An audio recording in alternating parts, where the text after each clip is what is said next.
What's up? Welcome in to our Bears Veteran Minicamp Day 1 Recap Podcast. This is the CHGO Bears Podcast presented by PointsBet. Use code CHGO to live your bet life and earn up to $2,000 in free bets. What's up, everyone? My name's Adam Hoge, alongside Nicholas Moreano. What's up, going on, Nick? Adam? You're outside. How's that? It's hot, as your sign in the background says very clearly. What's in the not the Bears offense? Yikes, in parentheses. Well done. Yes, I know what you're asking, students. Mr. Hoge, why are you insane enough to do a show outside on the hottest day of the year? Not by choice. Trust me, not by choice. We are getting our floors redone at the house. So go a little inside the company here. When the Bears are at Halas Hall, Nick and I both live in the northern burbs. So it makes zero sense to sit in our hot cars and drive back downtown. It would take even longer to do the shows. We have great studios in the West Loop, which we love. But when we're out at the practice field, it makes way more sense for us to just run home and do the show. The problem with that today is we're having our floors refinished in our house. And I didn't know if I'd even have access to my office or not. I planned for it. Nick, I said, I got to leave a little early just to make sure, which is why we started the show late, because I anticipated some problems, which is indeed what happened. And yeah, why would you be dumb enough to have your floors refinished during Bears minicamp? Also a great question, but if you're familiar with the world right now, the country right now, it is hard to get work done. There are not a lot of people working. Contractors are backed up. We've been waiting 2 months as it is. So when they say, hey, these are the dates we could do it, you say, okay, we'll figure things out for the show, which is why we're outside. And hopefully it sounds okay. I think we're good. And if you're listening to the podcast, nothing should be really different other than you might hear like the vague noise of an air conditioner in the background, and there's a light breeze going on, but I think we're good. It sounds good. You're in some shade, it looks like. You're not directly in the sun's heat like we were for a couple hours at Halas Hall. And look, I said I was bitching the entire time. Like, to be completely honest, that's just who I am, and I get it. We were cold. I know I can't. That's who I am. Like, it's cold for the majority of the time here in Illinois, and then when it heats up to about 100 degrees, I will do that, and I will do that consistently. I'll stay true to who I am. Yeah, you spent most of practice getting criticized by me, Jason Leisure, Herb Howard. Jason Leisure gave me some ice. He gave me some ice. I put it on he just came over to me, gave me some ice. I'm like, all right, I'll take this and put it on my neck. Appreciate it, Jason. And then he's like, go to Canada. I'm like, yeah, he actually had a pretty strong argument that I agreed with. If you can't put up with Chicago summers, then what are you doing here? Because it's pretty much the only time worth living here. Although I would actually say the falls are pretty nice. Yeah, I like the fall. And he disagreed with me there too. Yeah, but winter sucks, and then spring is basically just winter again, just a little bit of a warmer winter, and then it just goes straight to 98, 100% humidity. Yeah. You didn't come here for the weather talk, though. We understand that, and we apologize for being late. Technical issues. I am slightly worried about my computer situation here, even though I'm not in the sun. It is extremely hot. So if I just disappear in the middle of this thing, my computer probably blew up. That would be essentially what you can assume happened. But thanks for sticking with us. And honestly, we would have started late anyway because Justin Fields was late today. And I'm actually going to need your help, Nick, because while I was dealing with all those technical difficulties, I wasn't able to consume the Justin Fields press conference. Everything else, here we go. Now we're trying to do a software update right in the middle of this. Apple, thank you very much. No, thank you. Cancel. We will do that later tonight. I think I still have to enter my password and get that message to go away. Thanks a lot, Apple. Appreciate you. Obviously, they are not familiar with the CHGO Bears podcast, which is starting at 3:45 today in Chicago. Should have gotten a Samsung, just saying. But to kind of recap, look, Justin Fields' press conference was fairly short. I mean, Darnell Mooney definitely took up a majority of the time speaking to the media there. I think the big thing, and you'll probably see this plastered all over articles, is that Patrick Finley asked him, "Are you ready? Are you eager to play a game right now? Are you ready to go?" And Justin Fields, being honest with it, he's like, "No, we're not ready to play a game right now. We're not ready to start the season right now." He's someone that likes to be very prepared in everything that he does. And if they were to play a game right now, he said, we're as a team, we're not there yet." So I think that would be like the main, I don't know, headline that you'll get from Justin Fields, because we did not get a good amount of time to talk to him. And honestly, if it kept going any longer at him, I had to bail out to get here so he can do the show. Other than that, he also talked about just the competition that him and Darnell Mooney have with each other. Darnell Mooney was really talking about it a lot, saying that, they kind of push each other, whether it's in just weightlifting and seeing who will stay at the facility longer on an off day. And they kind of told a story about how a Friday or Saturday that they were both there, not mandatory, but they just kept kind of pushing each other. But he likes having a guy that will push him because it makes him want to do better. And Darnell Mooney also said, like, his success is my success. And, if those two were able to have a good season, it's going to be better for the Bears.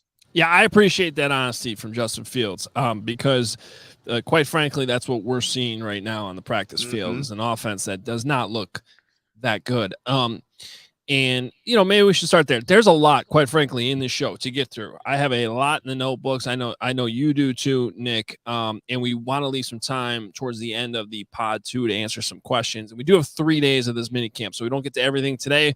Promise we'll get you tomorrow or Thursday. But I think we should start with the offense just in general, then get to some of the other specifics, including the offensive line, Tevin Jenkins, that whole deal.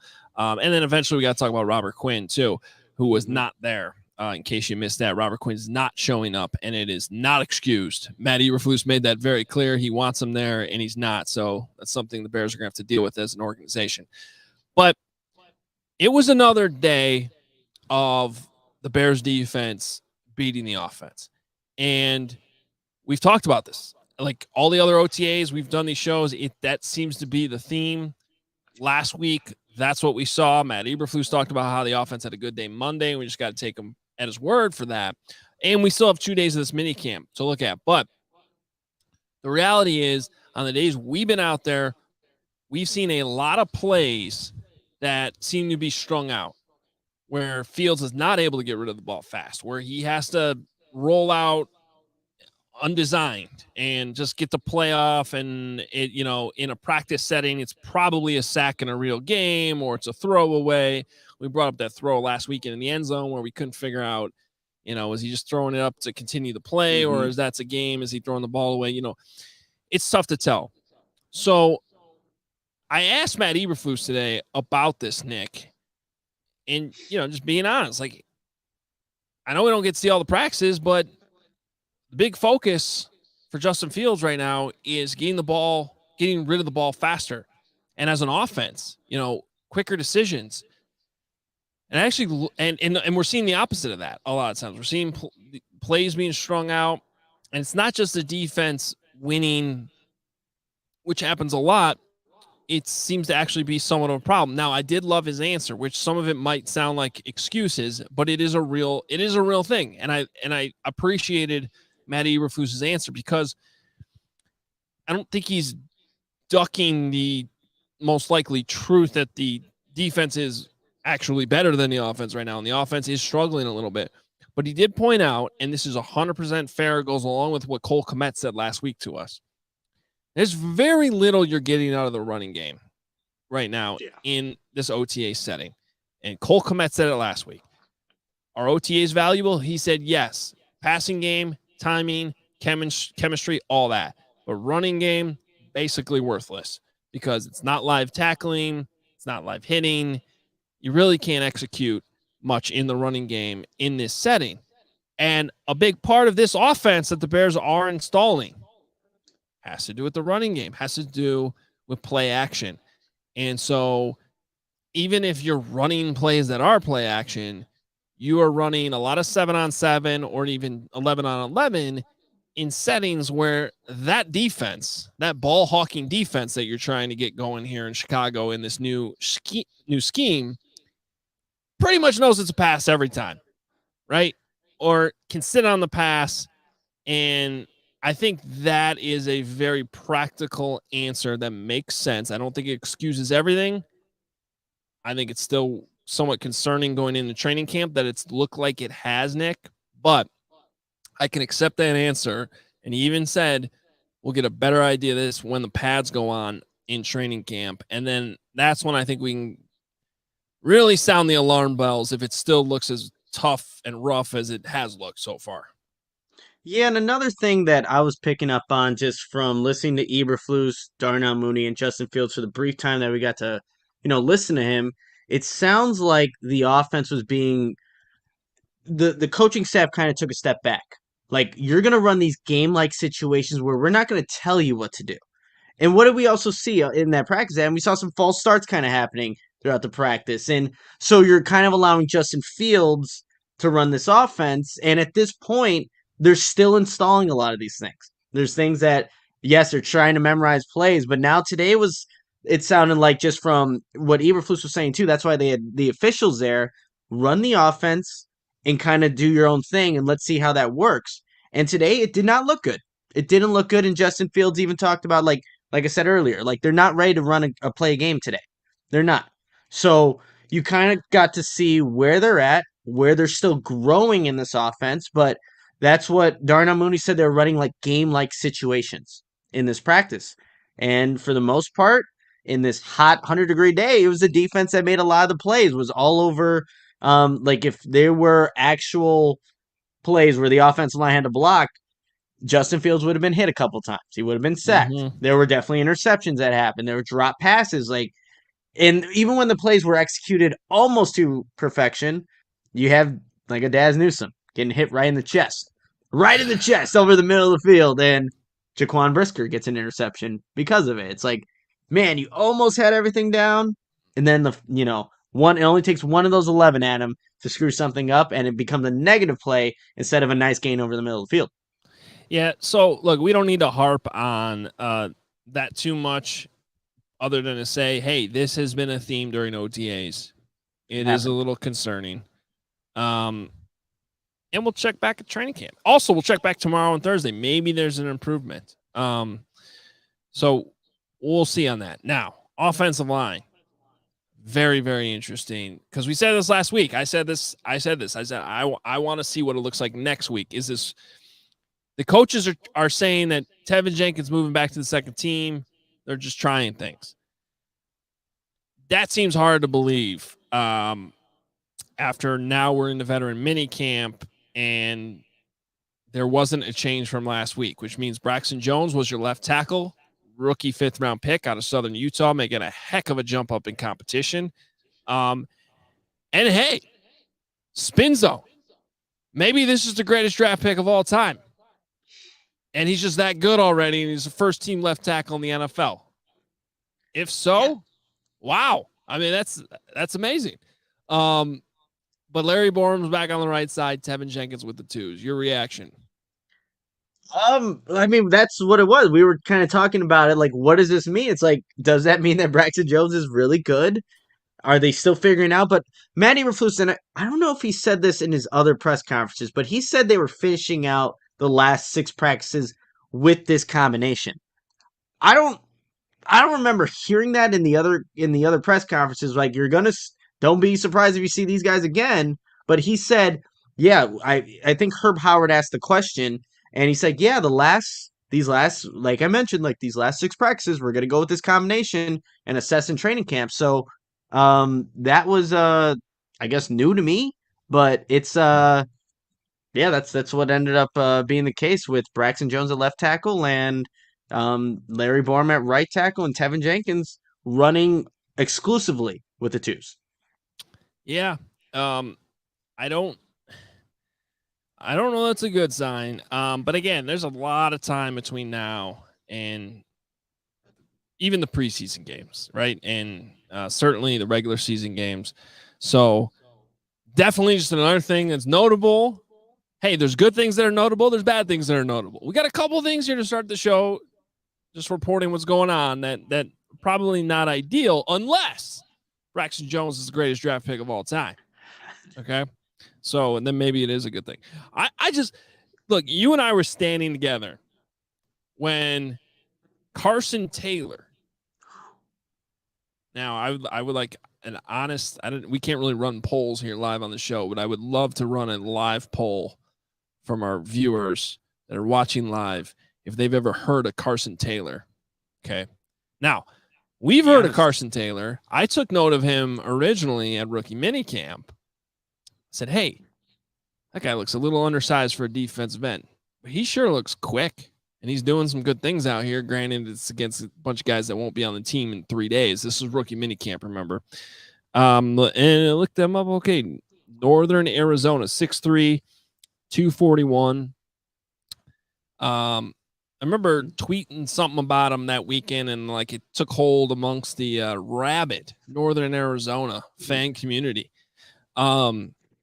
But there was a lot of people that were actually like, don't be surprised if this guy actually impresses a little bit in camp. Well, he impressed today. I took note of him because he beat the crap out of Tevin Jenkins on one specific rep that you and I were watching. Now, it wasn't just that play. It was actually, I thought he had a really good practice. In fact, I tweeted afterwards, like, hey, here's a rookie that maybe we should start paying a little bit more attention to. Now, there's, again, a lot of time. We'll see if that gets flushed out when the pads come on because they're not wearing pads. To me, that looked like a rep, though, Nick. I don't know if it mattered that the pads were on. Like, it was just a guy beating a guy. And so, again, on the good side, Bears might have an undrafted rookie who they signed out of rookie minicamp, and that's happened before, who can be somewhat of a contributor. And he is working with the twos at that point if he's going up against Tevin Jenkins. But then again, Jenkins got beat on the play. Yeah, and the thing where Taylor was able to beat Jenkins is he beat him to the spot, right? And that was a big emphasis for Tevin Jenkins. Like, you have to work on being lighter and getting to a spot, setting the edge and being able to block there. On this specific play, without pads, yeah, Carson Taylor beat him to the spot, was able to work back inside, and he would have made the tackle easily. So that's something that Tevin Jenkins needs to prove he can do at a lighter weight on that specific rep. And yeah, 59 was showing up a couple of times. It went in favor of Taylor. So, you put everything together now, Adams. Like, Tevin Jenkins running with the twos. You're getting beat by, guys that I think most of our listeners are like, that's the first time I'm hearing this guy's name. Yeah. And now let's see let's see tomorrow. We'll be at Bears practice on Wednesday. If that stays consistent, I think we're getting an indication of where Eberflus's coaching staff might be leaning towards with the offensive line and what they're thinking is going to be the first team unit. But right now, the arrow is trending down for Tevin Jenkins. But still, I think a big part of his game is we'll see with pads, and I guess it's to be continued. Now, again, I don't want it to sound like we're being negative here. I want the record to show that when Braxton Jones and Carson Taylor go into the Pro Football Hall of Fame, you heard it here first. You heard it here first on this show today. All right. Yeah. All right. Some other notable things. Well, let's just get through some other practice observations since we're kind of on that topic, not to make too big of a deal out of certain plays. But last week I mentioned how we agree that Jalen Johnson had a nice pass breakup, right, in that OTA practice last week. But I also made the point, like, man, those are the type of plays I'd really like to see him turn into pick sixes when he's jumping an out route. And he just didn't quite jump it fast. It was good pass breakup, but he didn't quite jump it fast enough. Originally, I thought, Nick, watching that play live at practice, that he should have caught the ball. Once I saw the replay, the highlight the Bears put out themselves, I was like, okay, he couldn't. It would have been a really, really tough catch. But if he reads and reacts faster, pick six. almost the exact same play happened today. It sure looked like, I don't know if it was the same overall play, but it was like the same specific out throw that he jumped perfectly, gone.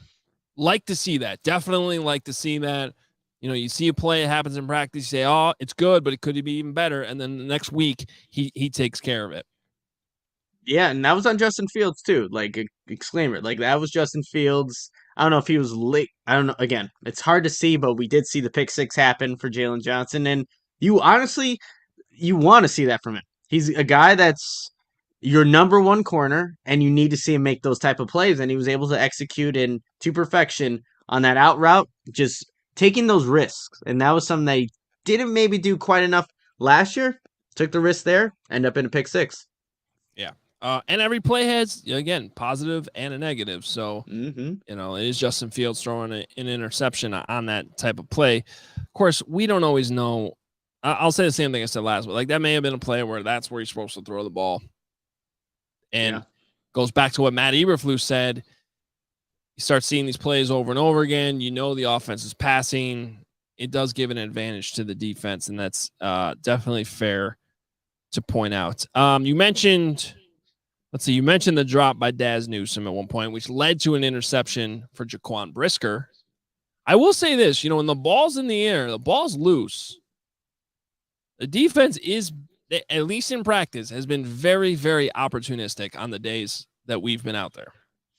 Yeah, that's, I don't know if they, the media's there. It's like, all right, the ball's going to fly up into the DB's hands. But a lot of the times, like, there are just people around the football, right? And it just seemed like, again, last regime, that wasn't the case.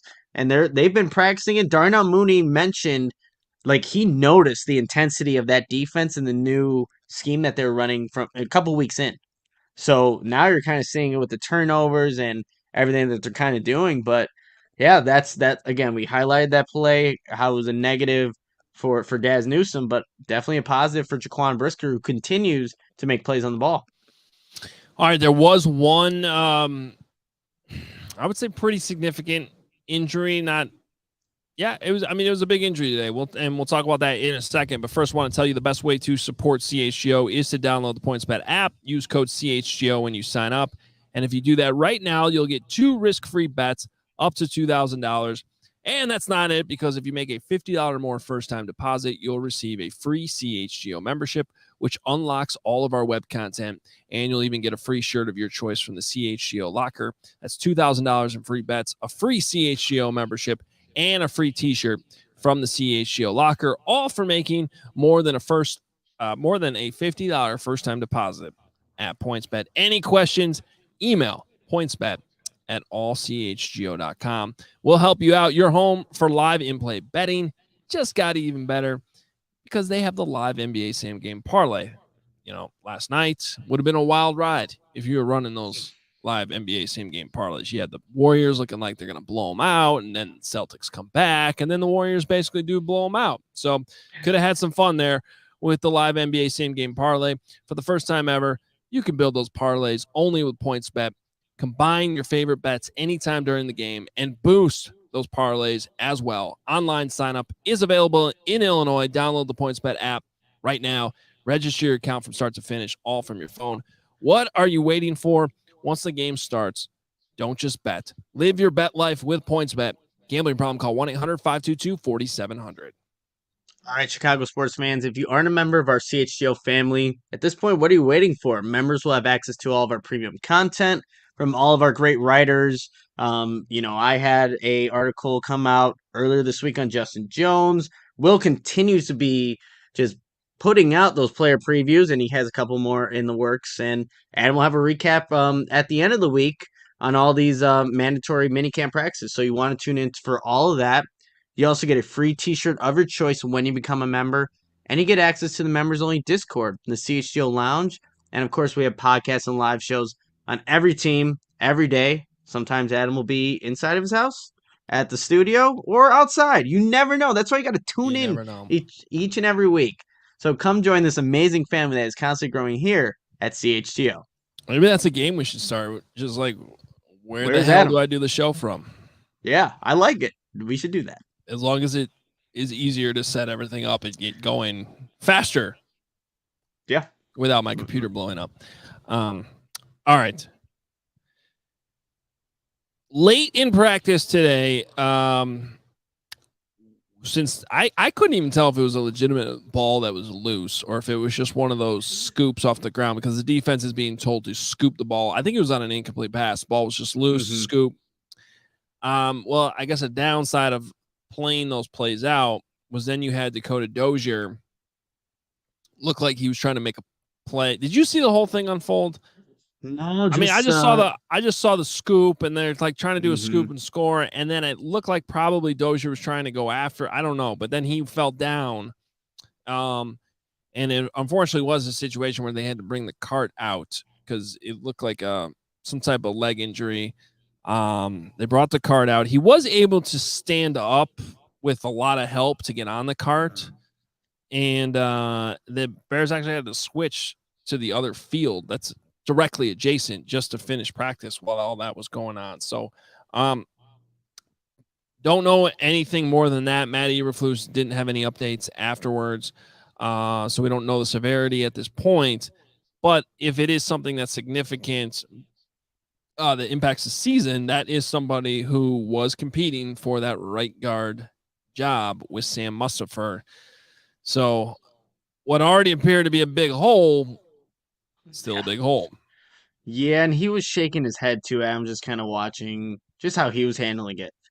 Obviously knowing that he's trying to kind of win a starting spot at that right guard position, competing with Sam Mustipher, but just saw him shake his head in disappointment as expected, and going into Halas Hall there. So yeah, like Adam said, we don't know the severity of it. Hopefully, it's nothing too significant, but he did look pretty down. When he's getting carted off the field and the Bears are having to move to the other side of practice, and that's where our, I guess, view of practice ended because you couldn't see anything happen once they went to the other field. Nope. Yeah, because and that was nobody's fault. It was just so late. And you want to keep practice going. You don't want all the attention, on the injured player, and just you hate to see that. Fortunately, I haven't seen that a whole lot. Over the years during this time of year. It does happen occasionally. Teddy Bridgewater's injury, wasn't that this time of year? Wasn't it that before training camp, I want to say? When he got that was training camp, yeah. So that must have been earlier. Yeah. But you hate seeing it no matter who it is. And usually once you get to training camp, unfortunately, there are definitely days where guys go out on the cart with significant injuries when the pads are on. You're playing a little bit closer to real football, but it does happen from time to time. So we wish the best for Dakota Dozier, because you hate seeing that, and it'll be interesting to see what the Bears do there. Perhaps even sign somebody, for the next 2 days. Yeah, I mean, they needed to add to that right guard position regardless if Dakota Dozier was still available. So that would be something that I can definitely foresee happening. All right. Let's see what else. So that was most of the offensive line stuff, and I guess we should talk about the fact that the Bears made a roster move yesterday. That was a little surprising. Yeah, we were all that talk of Jeremiah Tachu. He sounded like he was in prime time to have a good season, transitioning in defenses, how this is going to work to all of his athletic ability, and now he's gone. So it's unfortunate to see, but I mean, if you're Jeremiah Tachu, it's like a slap to the face, I would imagine. Like you go speak to the media, and now you're not even with the Bears anymore. That was very interesting timing too. Yeah. I mean, I just thought it was an interesting move overall. I don't think it's necessarily gonna, he was talking up the scheme so much so that other free agents like, oh man, Jeremiah Tachu, did you hear what the scheme was gonna do for him? And that's what they wanted out of Jeremiah Tachu, and now he's gone. Yeah, so. I mean, I know there's some money saved there and all that, but it was interesting. So the Bears let Jeremiah Tachu go. And yeah, last week he was talking about, how he couldn't wait to play in a 4-3 for the first time since college, and he just didn't have to worry about dropping into coverage and we'll see where he ends up next. In his place, the Bears signed nose tackle Mike Pennell, which another interesting thing about that is like he doesn't even play the same position, so it's not even like they were swapping out the same spot. You're talking about an interior nose tackle who I believe has played. Originally, he was undrafted and went to the Packers. Spent time with the Packers. Last couple of seasons, he's been with the Chiefs. So he does have experience in different schemes. And I did think that was an area where they had to add a little bit of depth. So, maybe creating a little bit of a hole elsewhere. But I don't know. It always seemed like Atachi always seemed like, and we talked about this when we talked about him last week, like signed to play in a different scheme, signed by a different regime. I'm sure he's been thinking this offseason, kind of wondering, like, hey, how do I fit here? Yeah, and actually, shout out to Alex Shapiro from NBC Sports Chicago. The Bears actually signed Mike Pennell to a 1-year deal last year too, but he was cut in late August. He later signed with the Falcons. The Chicago Falcons, right? And played 10 games for them there. And now he's back with the Bears and fills that spot for Jeremiah Tachu. So, yeah, Alex Shapiro had that in a tweet. I'm like, oh, that completely forgot about that. Yeah, he's been around the league, but I don't know. Yeah, I'm not expecting much out of Michael Pennell, to be completely honest. Yeah, it's just one of those June roster moves. I think it was more interesting the timing with Jeremiah Tachu, especially after him talking to us and being so excited, like genuinely, like not just a lot of guys are excited this time of year, but he seemed like genuinely excited about playing in a 4-3. He did. No, and it's unfortunate.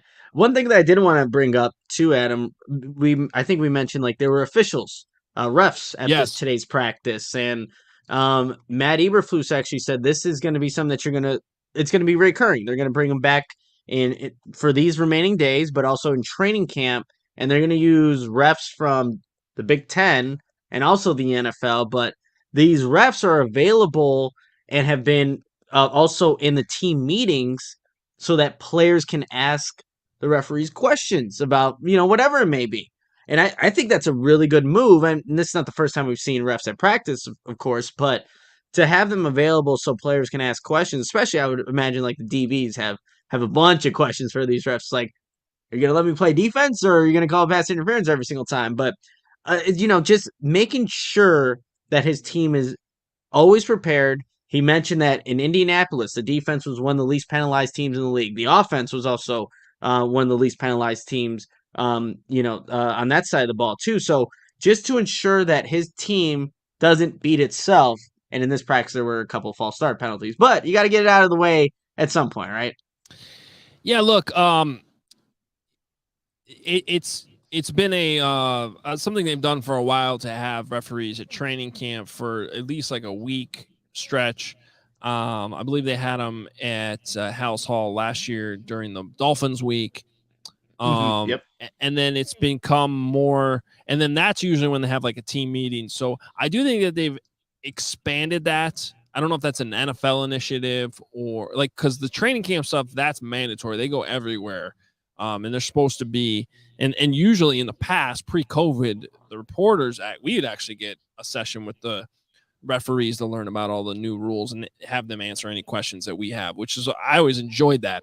But yeah, I think over the years, it's expanded more into the off season. It's really a win-win. Like to get I believe it was Carl Cheffers, the referee that was out there today. Hope I have that right. But they also had, it looked like a supervisor out there too, that some of the other officials were going to answer some questions. So it's a win-win for both sides, in my opinion. And, we've also seen in the past the Bears will bring in some non-NFL officials just to referee practice sometimes and add that element to the game. So I definitely think that's a beneficial thing for both sides. Anything else you have in your notebook? I had the best catch of the day. Ooh. From Nathan Peterman connecting to Chris Fink on the slant route should have been that hard to catch, but Chris Fink laid out his 5'9" frame, maybe my size, just going over there, diving, extending, and making a really good catch. I saw it happen. I'm like, damn, it shouldn't have been that difficult in the first place. But that was an impressive catch by Chris Fink, who you see 17 usually flash at some point in a practice. So that's where he showed what he can do today. I saw that play too and agreed. It was a very, very nice catch. You're right that it should not have been that hard to catch, but he did lay out for it, and it was very well done. What did you think about Eddie Jackson's press conference today?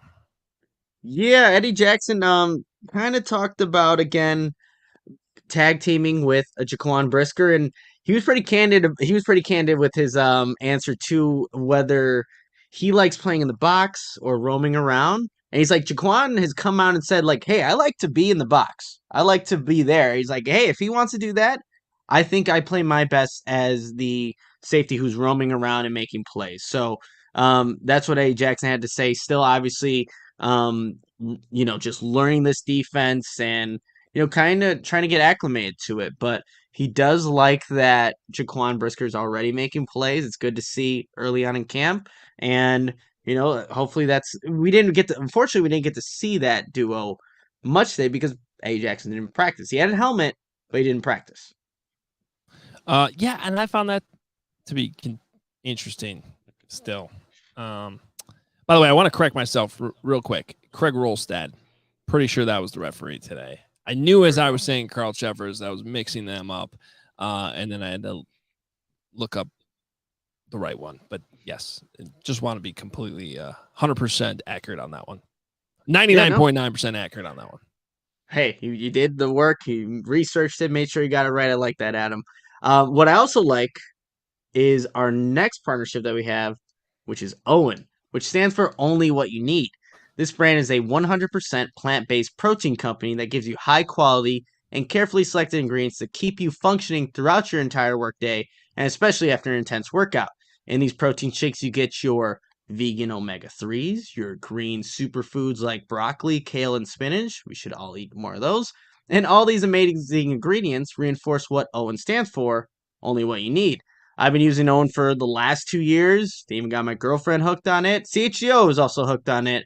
And if you're looking for a recommendation on flavors, I should have asked Justin Fields this today.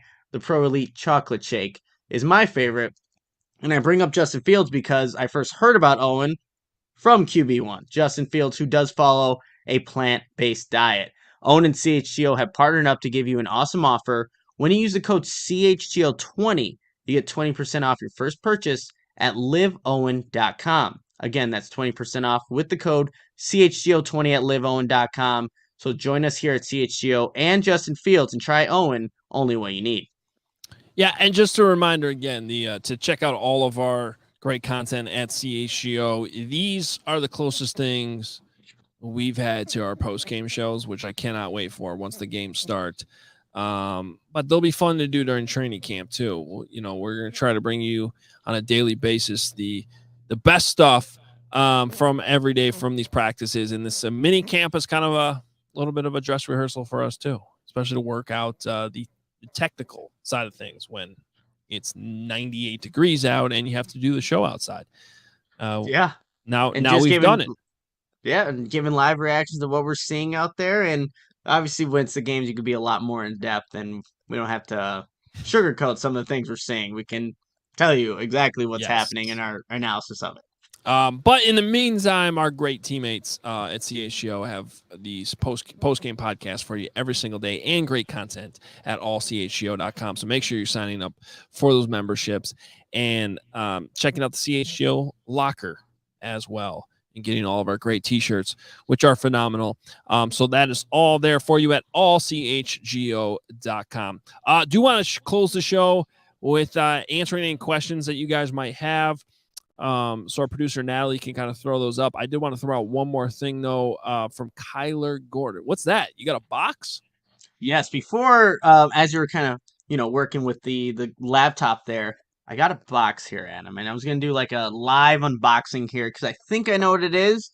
It's from my old professor at DePaul, and for people who maybe listen to the Chicago Audible podcast, I did a story on my good friend Adam Sivia, who was in a tragic accident, had to get his legs amputated, but he's going out and kicking ass right now. And that story got first place in regional.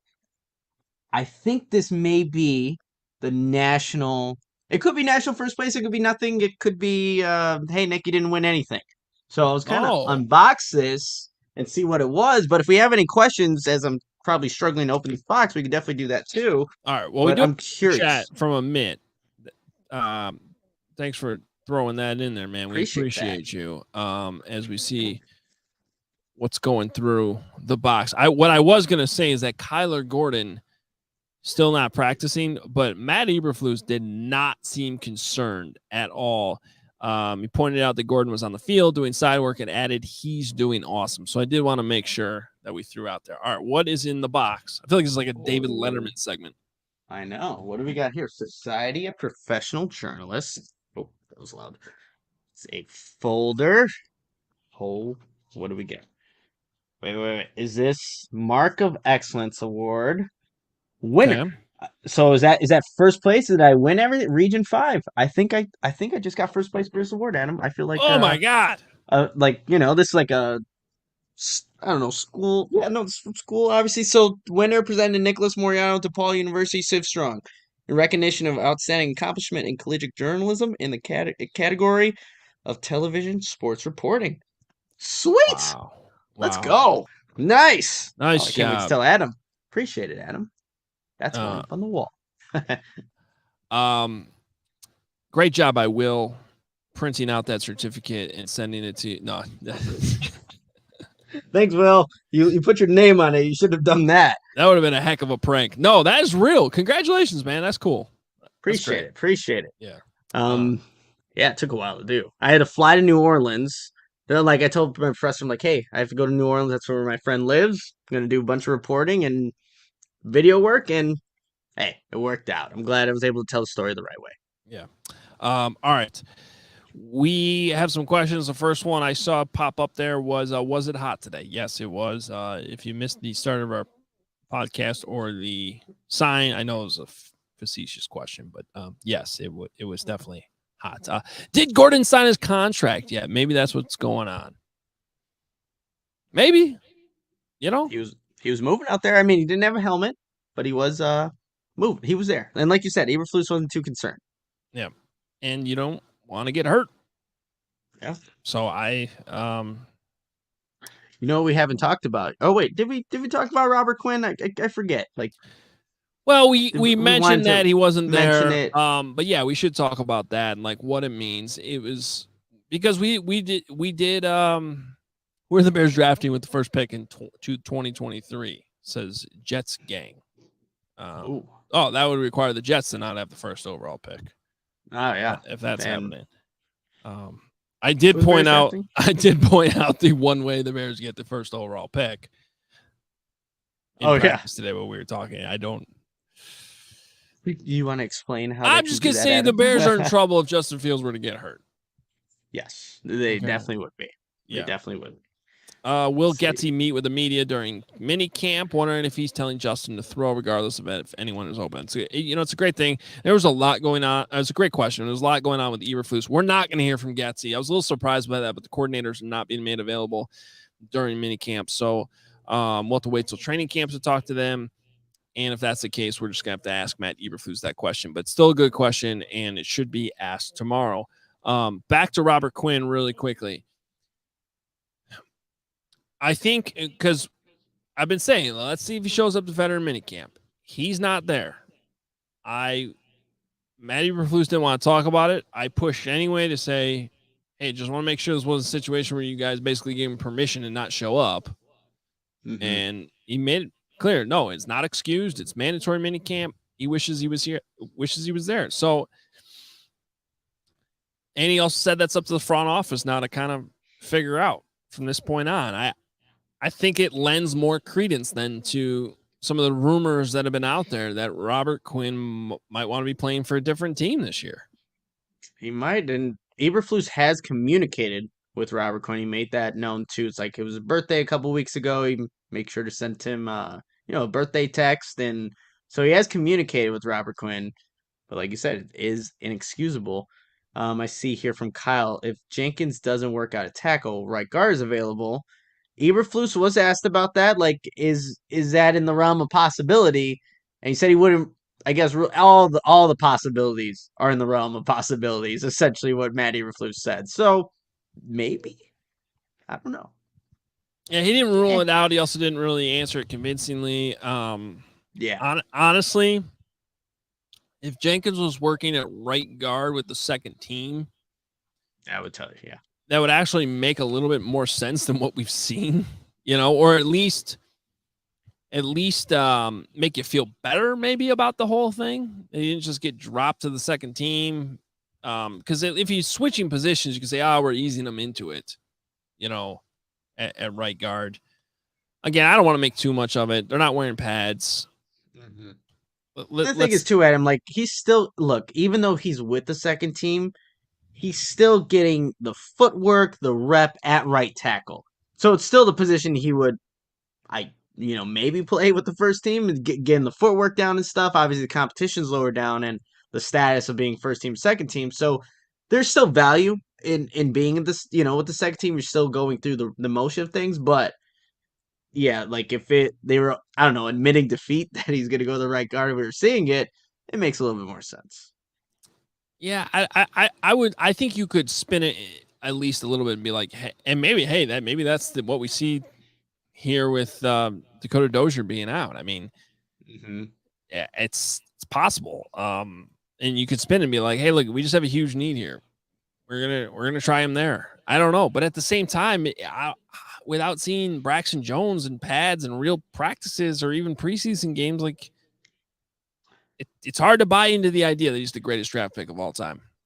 That and look, I didn't see Alquandi Mohammed out there practicing. So who's even like? There's Travis Gibson. There's no Robert Quinn. Like he's not even going up against the top guys for the Bears at the edge there. So we need to see that, and then we can see if he is the best draft pick ever. Comment here from Joseph: put yourself in Quinn's shoes. He's got limited time left to play. Is this the best place for him to take a shot? Look, and the answer to that is probably not. And we're kind of all in agreement that no one's going to blame the Bears if they trade him, and no one's blaming Robert Quinn for wanting to play somewhere else. Quite frankly, I'm not. But we also talked about how it's valuable for him to be around some of these younger guys at his position until, if and when that happens, where he's traded, you'd like him around, right? And the voluntary portion was voluntary, so he didn't have to be there, and you can live with that. But this is a week at Halas Hall that is mandatory, and look, he's made a lot of money. He probably does not mind paying whatever fine he has to pay for not being there this week. He's in the middle of a summer, probably with his family. I have no grudges whatsoever about any of that stuff. So maybe he'll show up to training camp on time, and this will be a non-issue. I was still a little surprised he wasn't there today. Same here. And I wish I had seen the Ian Rappaport tweet while I was searching for Robert Quinn when he tweeted out that Robert Quinn was not at practice. So I was out there looking for 94, and I was never going to see 94. But, that's why I guess I need to check my phone more. I probably shouldn't. Nick, welcome to your first experience on the beat where you're not allowed to tweet what you're seeing with your own eyes, but then one of the insiders, the national insiders, tweets who's not there. Yeah. Who's not there tweets what you're seeing through your eyes. It's actually kind of a very confusing experience the first time it happens to you. Just like, what's going on in the brain? Like, how's this? But yeah. Anyway, we got to get out of here. CHGO Bets is coming up next. We got to make way for them to get into the studio. And I hope you enjoyed the show today. Got plenty to dive through with Bears minicamp. The laptop survived. It did not blow up.